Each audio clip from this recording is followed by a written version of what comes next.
శాస్త్ర ప్రకారం మన శరీరం ఒక మందిరం అన్నమాట. మన హృదయంలో భగవంతుడు వసిస్తున్నాడు.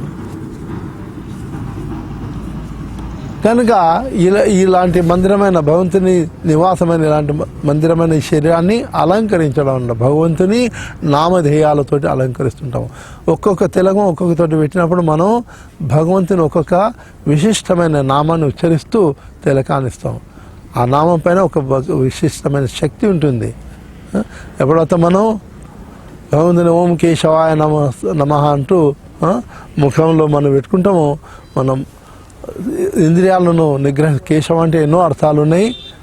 దాంట్లో ఒక అర్థం ఏంటంటే మన ఇంద్రియాలను కూడా మనసు ఇంద్రియాలను కూడా నిగ్రహించేవాడు కూడా అని అర్థం అన్నమాట.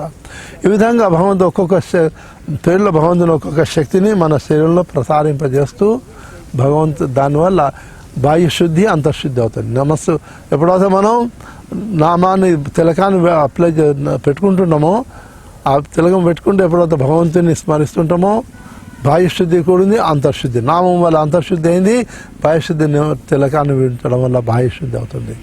కనుక వైష్ణవులందరూ తిలకాన్ని ధరించడం చాలా అవసరమే. శాస్త్రానికి సంబంధించింది, శాస్త్రం నిర్దేశింపబడింది.